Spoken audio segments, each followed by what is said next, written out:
Hello বন্ধুরা, welcome back my লিলির Bangla কিচেনে তোমাদের সবাইকে স্বাগত জানাচ্ছি।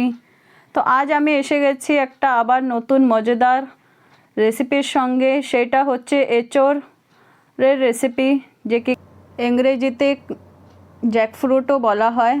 যে কাঁঠালের আমরা আজকে শুকনো ভাজা ভাজা তরকারি রান্না করব, মশলাদার। তো তার জন্য আধা কেজি কাঁঠাল নিয়েছি, যেটাকে আমি সুন্দর কেটে নিয়েছি।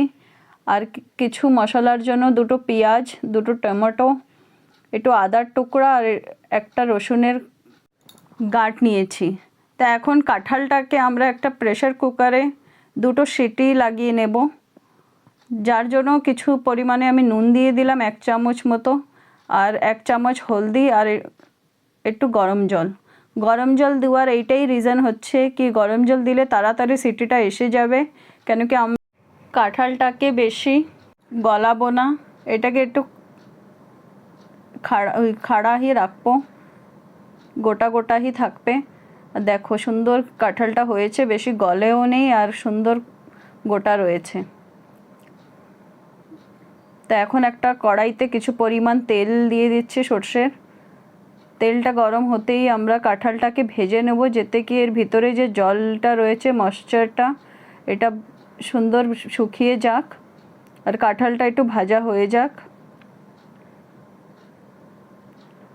ফ্লেমটাকে আমরা তেজ করেই কাঁঠালটা ভেজে নেব। ততক্ষণে চলো আমরা মশলা তৈরি করি। দুটো যা পেঁয়াজ নিয়েছিলাম ওইটাকে চপারে আমি চপ করে নিচ্ছি। দেখো এইভাবে চপ করে নিয়েছি। এখন যে আদা রসুন আমরা নিয়েছি, ওই আদা রসুনটা আমরা একটু হেমদস্তাতে দিয়ে ছেঁচে নেব।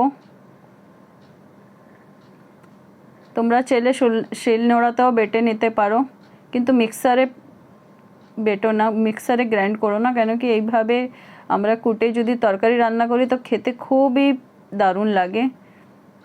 আর এটা ভাজা ভাজা তো করব রুটির সঙ্গে খাওয়ার জন্য, তো তার জন্য কাঁঠালটা দেখো সুন্দর ভাজা হয়ে গেছে। তা এখন তুলে নিয়েছি একটা প্লেটে, আর কিছু পরিমাণ আর একটু তেল অ্যাড করে দিয়েছি এই তেলেই, আর দুটো তেজপাতা ফোড়নে দিয়েছি, আর আধা চামচ মতো জিরা দিয়ে দিয়েছি। জিরাটা ফুটে উঠলেই আমরা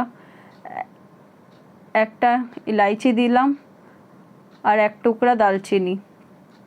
এখন যে পেঁয়াজটা আমরা চপ করে রেখেছিলাম ওই পেঁয়াজটাও এতে অ্যাড করে দেব। পেঁয়াজটাকে একটু ফ্রাই করে নেব কিছুক্ষণ। পেঁয়াজটা দেখো সুন্দর ভাজা হয়ে গেছে। এখন এতে আমরা রসুন আদাটা যে কুটে রেখেছিলাম ওইটাও অ্যাড করে দেব 1 চামচ ভরে। এখন রসুন আদাটাকেও কিছুক্ষণ ভেজে নেব পেঁয়াজের সঙ্গে। তারপর দুটো কাঁচা লঙ্কা কেটে রেখেছিলাম মাঝখান থেকে চিড়ে, ওই কাঁচা লঙ্কাটাও কিছুক্ষণ ভেজে নেব 1 থেকে 2 মিনিট। তারপরে যে আমরা টমেটোটা কেটে রেখেছিলাম এর বীজটা ফেলে দিয়েছি আমি। টমেটোর বীজ আমি কখনো ঢালি না সবজিতে।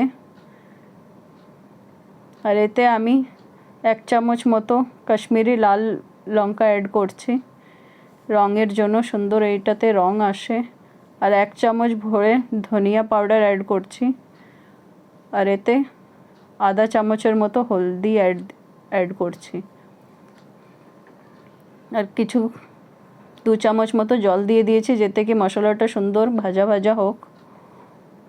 দেখো মশলাটা সুন্দর ভাজা হয়ে গেছে। এখন যে আমরা কাঁঠালটা ভেজে রেখেছিলাম ওই কাঁঠালটা এই মশলাতে আমরা অ্যাড করে দেব,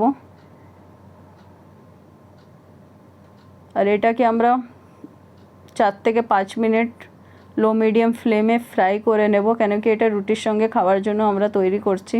তো কাঁঠালটা আমাদের রেডি হয়ে গেছে। আমি এখন তাজা ধনে পাতা দিয়ে গার্নিশ করে দিলাম। চলো তোমাদের সার্ভ করে দেখাই কেমন হয়েছে কাঁঠালটা। এটা খেতে খুবই দারুণ লাগে আর খুব ঝটপট তৈরি হয়ে যায় বাড়িতে। দেখো রুটির সঙ্গে তোমাদের আমি পরিবেশ করে দেখাচ্ছি। তোমরাও এইভাবে কাঁঠালের তরকারি বাড়িতে রান্না করতে পারো। আবার একটা নিউ রেসিপির সঙ্গে। Thank you, by.